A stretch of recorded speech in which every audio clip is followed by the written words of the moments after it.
Whoop whoop! What's up, ladies and gentlemen? Welcome back to the Paulbobbilly channel. Today I got another Tiny Tina's Wonderland build for you. This is my unbreakable blade collar build. I call them unbreakable because there's no curse, no boss, no raid boss that can even touch this build. On my last two videos, I was worried about getting elemental overflow because it was all ice damage. This is a elemental and critical hit damage. So Toothless should be the biggest handicap on this build, but as you will see, it's not going to affect it at all. LeChance probably isn't a good example for this, but he's so easy. I don't even use an action skill when I fight him. I just pop off a Buffmeister and he's done. Next. This build is so easy to use. You just action skill, Buffmeister, and shoot your gun. It's so easy, even small child can use it. I'm on a PS4, so my load screens are a little longer. Here I just throw out some guns, hit my action skill, and every time I reload, you'll see I get a little bit more time on my from the shadows, and that's what really kills these obelisks super quick. That was Pigwort right there on a 100. He gives my other builds a problem sometimes if I don't get a good shot on him right away, but with this build, it really doesn't matter.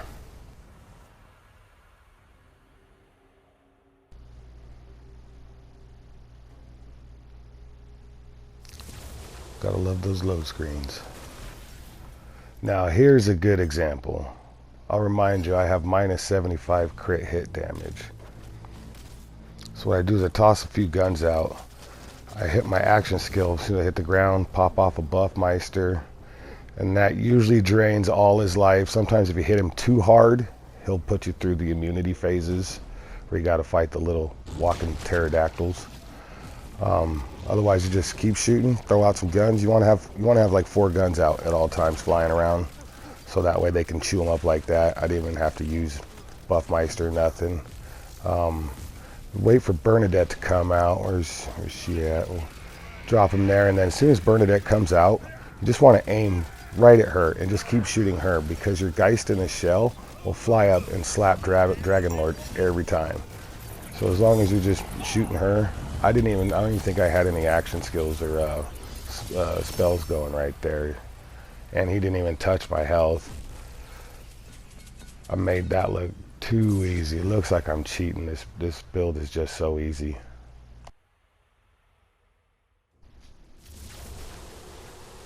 I like to throw a few guns out before I hit the action skills, so that way my guns with wings are hitting crits right away. And then hit my Buffmeister, and then here's a little game I like to call Find the Red Blips on the mini-map, because they start dying so fast and in the fog you can't see, so just look up at your mini-map and just keep shooting at it and reloading, and that's all you really have to do. I think he got killed from some DOT right there. I hit my Buffmeister anyway, just because I don't like that guy. Gotta wait for the dust to settle down there before I run and pick my next curse.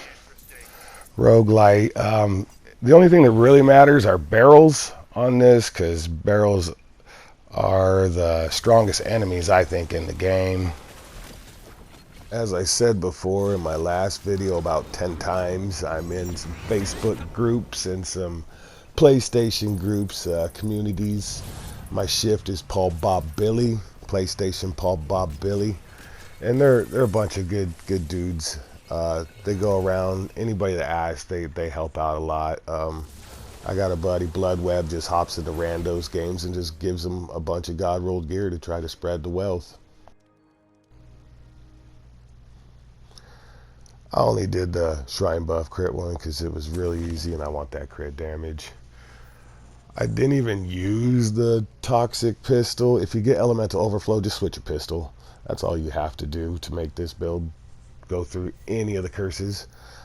This gear is going to be hard to get. It's going to be really hard. If you like farming, you like grinding, that's cool. I've done farming, I've done grinding. As you can see, my myth rank is over 1,000 now.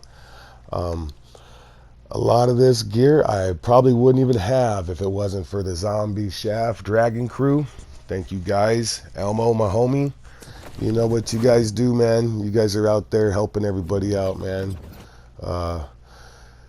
The specs are pretty simple to figure out. All damage, that's all I do. Anything that's damage, I maxed out, and then I try to find what does the most damage and make a build around that. It's mostly a Bladecaller. I've started this build since day one of Bladecaller. I had a feeling it was going to be meta with the Stabo, and I haven't seen a stronger build out there. Before they nerfed the Mosquito, I was hitting over a bill. The intro of this video, I was doing 900 mils, and I just did that last week. I did the Stabo just for the contagion. I knew that it was going to be something good with the Bladecaller there.